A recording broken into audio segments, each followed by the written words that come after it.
Assalamualaikum warahmatullahi wabarakatuh. Perkenalkan, saya Nisantika Putri, mahasiswa PPL dari Universitas PGRI Semarang. Nah, hari ini saya akan mengajarkan kalian di kelas 12 IPA 1 ini dengan materi gaya Lorentz. Nah, di sini KD pada gaya Lorentz ada KD 3.3 dan 4.3 yang bertujuan kita dapat mengetahui induksi magnet, gaya magnet, dan medan magnet. Nah, ini sebelumnya gimana nih kabar kalian selama pembelajaran daring? Apakah sudah mulai bosan? Tidak ya. Semoga kalian tetap bersemangat dalam belajar fisika ini. Dan kalian juga mempunyai waktu yang banyak untuk belajar mandiri, mencari informasi sendiri, dan juga mencoba contoh soal tentang materi fisika. Nah, sekarang kita akan belajar tentang gaya Lorentz. Nah, kita tuliskan dulu ya.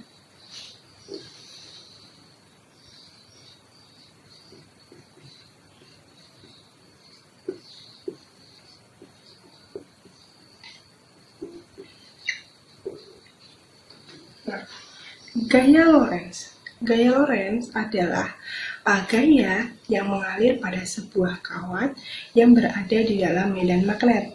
Nah, di sini kenapa disebut dengan gaya Lorentz? Karena yang menemukan adalah Profesor Lorentz, di mana Profesor Lorentz itu menyatakan apabila sebuah kawat yang diletakkan di dalam medan magnet, maka akan menimbulkan gaya Lorentz, di mana kawatnya itu dapat bergerak. Nah, di dalam kehidupan sehari-hari ternyata kita sering menjumpai gaya Lorentz. Mungkin kita tidak sadar. Nah, yang pertama ada pada kipas angin yang sering kita gunakan setiap hari. Lalu ada blender, kemudian ada mixer. Nah,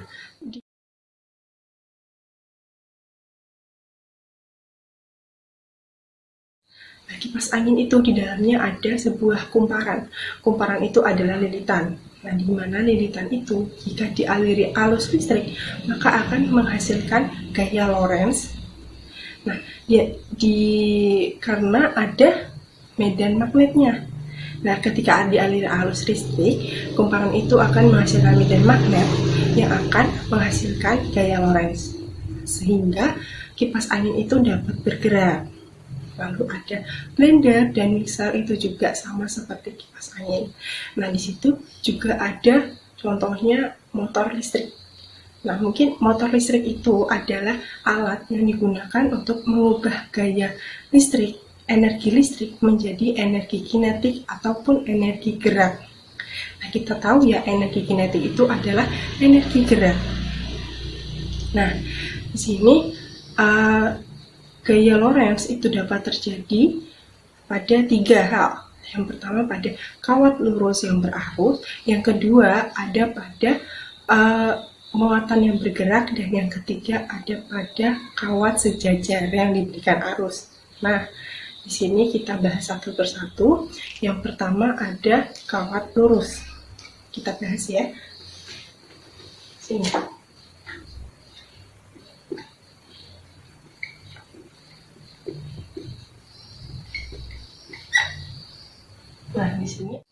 Nah, di sini rumus dari gaya Lorentz pada kawat lurus yaitu L sama dengan BIL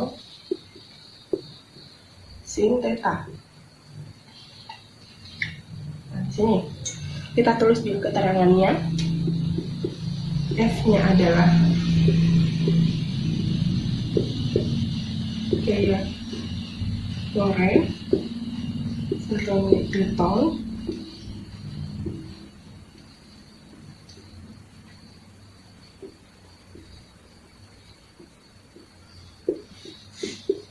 Nah, D-nya medan magnet, satuannya Tesla. I-nya watt arus, satuannya ampere, dan L-nya panjang kawat.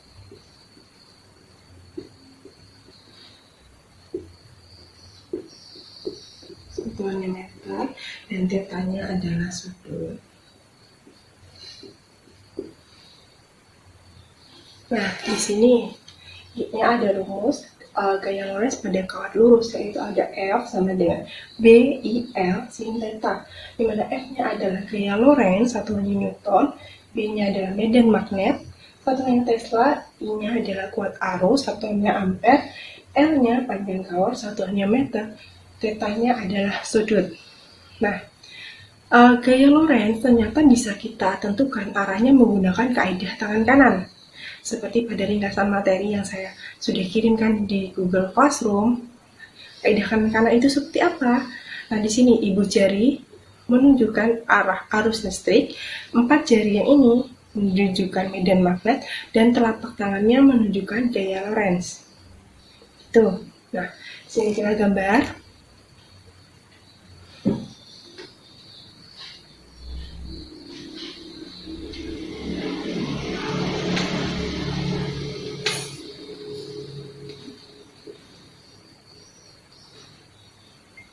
Nah, di sini ada medan magnet. Arah medan magnetnya ini ke kiri. Nah, di sini kita selipkan ada kawat pengantarnya. Di sini ke kanan. Jadi arah arusnya ke atas. Nah, kenapa ditaruh di tengah-tengah medan magnet? Karena tadi gaya Lorentz adalah jika kawat penghantar diletakkan di dalam medan magnet, maka akan bergerak kawatnya ya. Nah, di sini ada medan magnet ke arah kiri dan kawat dengan arah arusnya ke atas. Kita menggunakan kaidah tangan kanan. Tadi ibu jari menunjukkan arus listrik dan 4 ini menunjukkan medan magnet. Kita tempelkan. Nah, di sini sudah sama ya arahnya. 4 ini menunjukkan arah medan dan ibu jari menunjukkan arus listriknya. Nah, telapak tangannya mengarah ke luar bidang. Jadi di sini tadi telapak tangan menunjukkan gaya Lorentz. Di sini sudah menunjukkan ke luar bidang. Nah, jadi gaya Lorentz-nya mengarah ke mana? Ke luar bidang. Di sini luar bidang. Tulis gaya Lorentz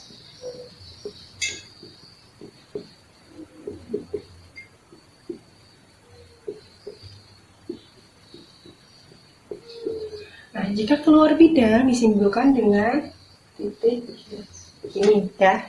Di sini gaya Lorentz-nya keluar bidang. Nah, mau ditaruh di sebelah mananya ya. Nah, itu untuk yang kawat lurus. Nah, untuk yang kedua ada pada muatan yang bergerak.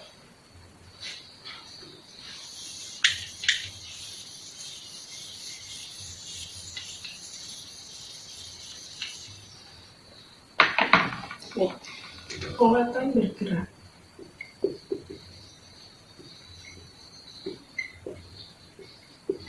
Nah, di muatan yang bergerak ini rumusnya F sama dengan D V sin theta. Nah, di sini F-nya sama, gaya Lorentz, B-nya medan magnet. Di sini Q-nya adalah muatan, B-nya kolom, V-nya kecepatan per sekon. Nah, seperti ini. Nah, untuk mengetahui arah gaya Lorentz pada muatan yang bergerak, kita juga bisa menggunakan kaidah tangan kanan. Ya. Di sini kita gambar. Di sini kita gambar ini ada muatan. Di sini ada muatan. Di sini ada muatan Q. Nah, dia bergerak ke arah kiri misalnya. Di sini dia bergerak ke sini ke kiri, di sini geraknya ke kiri. Nah, ternyata di antara muatan yang bergerak ini ada medan magnet juga. Nah, medan magnetnya ini mengarah ke bawah misalnya. Medan magnet ini ya, kita pakai spidol yang warna green. Ini ada medan magnet. ke bawah. Sini ada medan magnet ke bawah. Dan jika pada muatan yang bergerak, kaidah tangan kanannya ada ibu jari menunjukkan arah kecepatan muatannya kemana geraknya, dan yang ini ke tempatnya masih medan magnet, arah medan magnet, dan di sini telapak tangan adalah gaya Lorentz. Nah, di sini kita tempelkan. Tadi geraknya dengan ibu jari ke kiri, tempelkan di sini. Nah, medan magnetnya ke bawah. Nah, di sini ternyata arah gaya Lorentz-nya ke arah luar bidang juga. Kita tulis gaya Lorentz, ini arah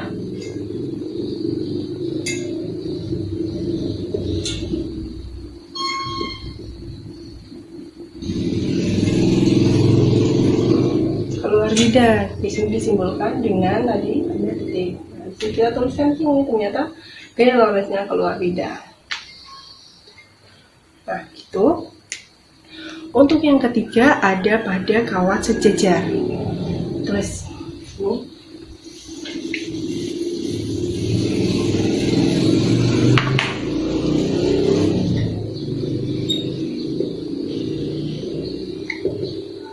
Di kawat sejajar ini rumusnya L sama dengan I0 I1 I2 kali L per 2A.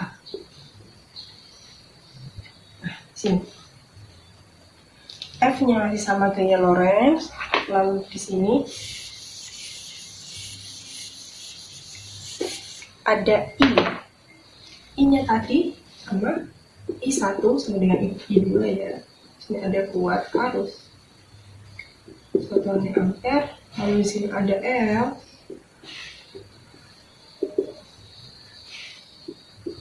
Panjang kawat. Nah, di sini ada A. A itu adalah jarak kedua kawat.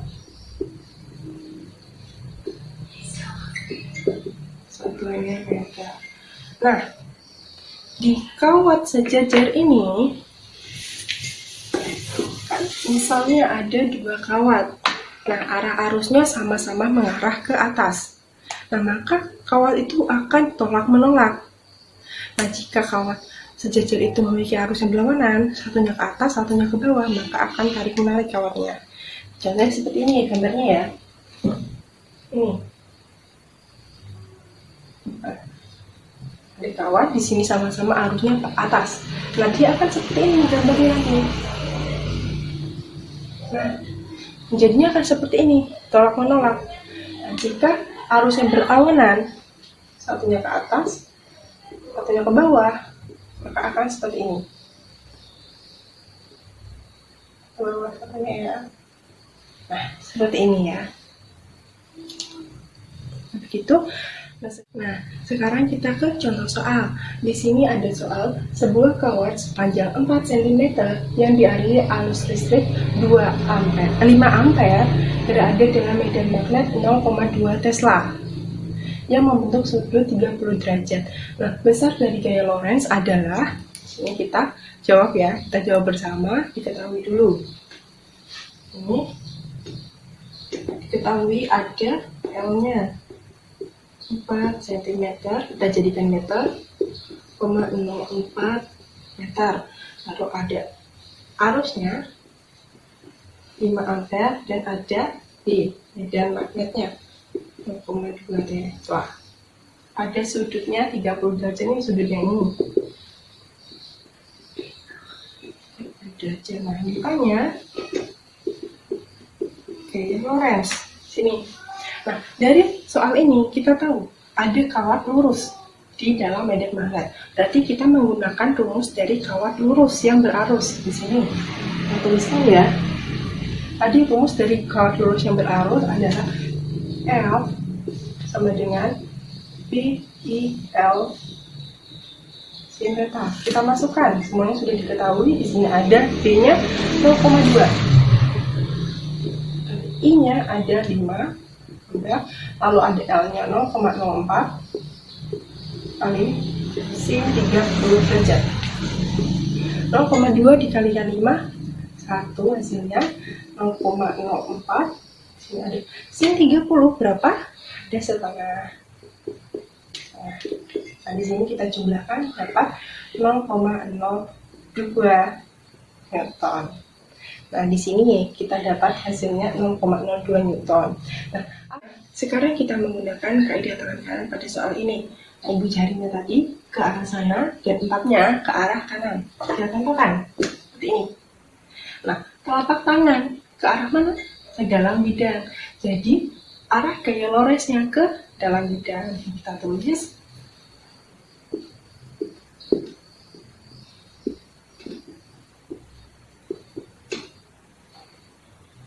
masuk ke bidang.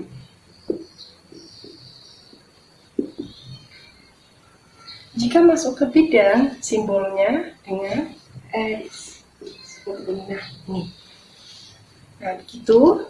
Kalian sudah tahu dari jawabannya contoh soal ini.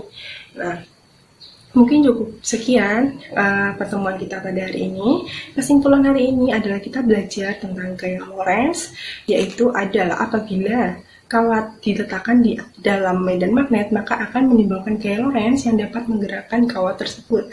Nah, contoh gaya Lorentz dalam kehidupan sehari-hari tadi ada kipas angin, ada blender, ada mixer, dan motor listrik. Nah, ada 3 terjadinya gaya Lorentz ketika ada kawat lurus dialiri arus, yang kedua ada pada muatan bergerak, dan yang ketiga ada muatan sejajar yang dialiri arus. Nah, cukup sekian pertemuan kita hari ini. Apabila ada yang ditanyakan, bisa langsung diketikkan pada kolom komentar di Google Classroom atau bisa langsung kirim WA ke nomor saya. Sekian, Wassalamualaikum warahmatullahi wabarakatuh.